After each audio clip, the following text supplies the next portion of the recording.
আজকের ভিডিওতে আমি আপনাদেরকে পৃথিবীর যত প্রকার যত জাতের বাঁশ আছে সবগুলো দেখাবো। এই ভিডিওটি পুরোপুরি দেখলে আপনারা অদেখা অনেক বাঁশ সম্পর্কে জানতে পারবেন। শুরুতে এই স্কোয়ার সাইজ 4 কোনা বাঁশ দেখলেন, এবার আপনাদেরকে 3 কোনা একটা ব্যতিক্রম বাঁশ দেখায়। দেখুন, এর আগে দেখিয়েছি 4 কোনা, এটা হচ্ছে 3 কর্নারের একটা বাঁশ।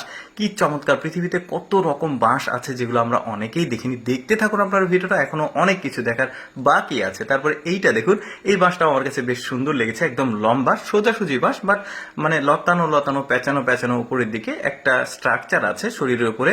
এই বাঁশের আবার আলাদা একটা জাত আছে, এটাকে দেখতে পাচ্ছেন, এটা ওই বাঁশেরই জাত, তবে এটা একটু পেঁচানো পেঁচানো সাপের মতো আঁকা বাঁকা। আগে একটা সোজা ছিল, এটা দিয়ে আবার পানির ফিল্টার তৈরি করে, মানে এর মধ্যে পানি রাখে। তারপর এই বাঁশটাকে দেখুন, এই বাঁশটা এইরকমই চিকন হয়, এইরকমই লম্বা হয়, মানে এর চাইতে বেশি হয় না। দেখতে পাচ্ছেন, এটা দিয়ে আবার খুব ভালো ভালো ফার্নিচার তৈরি করে ওরা। দেখতে পাচ্ছেন এই যে ফার্নিচার গুলো, এটা টেবিল, নিচে টুল চেয়ার আছে, এই ধরনের ফার্নিচার গুলো ওই বাঁশ দিয়েই তৈরি করা হয়। বেশ চমৎকার! এই বাঁশগুলো খুব একটা মোটা হয় না। এবার পৃথিবীর সবচাইতে মোটা এবং লম্বা বাঁশ আপনাদেরকে দেখাই। এটা হচ্ছে ড্রাগন ব্যাম্বো, আর এটা একটা পট দেখতে পাচ্ছেন, এই বাঁশ দিয়েই তৈরি। কিভাবে তৈরি করা হয় একটু পরে সেটা জানাচ্ছি। দেখুন, এইটা হচ্ছে 1839 সালের দিকে চায়নার একটা গহীন জঙ্গলে আবিষ্কার করা হয়। তারপরে চারিদিকে এই বাঁশটাকে বাণিজ্যিকভাবে ছড়িয়ে দেওয়া হয়। এটা 36 সেন্টিমিটার মোটা হয়, মানে অনেকটা তাল গাছের সমান। আর এটা লম্বা, এই যে দেখতে পাচ্ছেন কতটা মোটা, আর লম্বায় 65 সেন্টিমিটার হয়। এটা দিয়ে আবার বিভিন্ন রকমের জিনিসপত্র ওরা তৈরি করে। যেমন এটাকে দেখুন, একটা খাবার তৈরি করা পট তৈরি করছে, এটাতে তরকারি ভাত ওরা রান্না করে। কয়লার উপরে গরম পানি দিয়ে তার উপরে এই ডিশটা রাখে, কাঠের ডিশটা, তারপরে এই চাল বা তরকারি দেওয়া হয়। এটা দিয়ে আরো অনেক কিছু, যেমন এই সুন্দর সুন্দর বাস্কেট তৈরি করা হয়। তাছাড়া এই বাঁশের যে বাঁশ কোরল বলা হয়, মানে কচি বাঁশ, এটাকে ওরা আবার রান্না করে খায়। এই যে দেখতে পাচ্ছেন, বেশ চমৎকার। সব বাঁশই খাওয়া যায়, তবে এটা একটু সুস্বাদু বেশি। এই যে দেখতে পাচ্ছেন, এটার আবার বীজ দেখতে পাচ্ছেন, এটা অনেক বড় বড় সাইজ।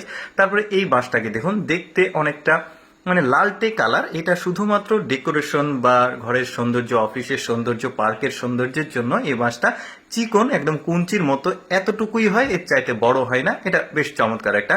তারপরে এই বাঁশটাকে দেখুন, একটু চ্যাপ্টা ধরনের, গায়ে আবার গিরা গিরা আছে অনেক রকম। এর আগেও কিন্তু এই জাতের আরো কিছু বাঁশ দেখিয়েছি, তবে এটা অনেকটা সুপারি গাছের মতো, বেশ চমৎকার। যে সুপারি পান খায় ওই সুপারি গাছের মতো কিছুটা।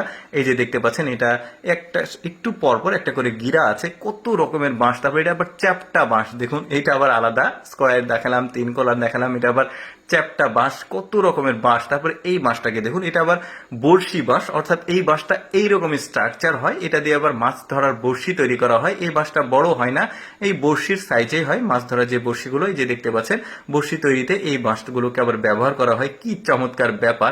এই বাঁশগুলোকে দেখুন, এই বাঁশগুলো শুধুমাত্র ঘরের অফিসের সৌন্দর্যের জন্য চিকন এতটুকুই হয়। এটা আবার টবে হয়েছে। তো যাই হোক দর্শক, কেমন লাগলো আজকে ভিন্ন জাতের বাঁশের ভিডিওটি কমেন্ট করে জানাবেন। আর এরকম তথ্যমূলক ভিডিও প্রতিদিন দেখতে আমাদের পেজটি ফলো রাখুন।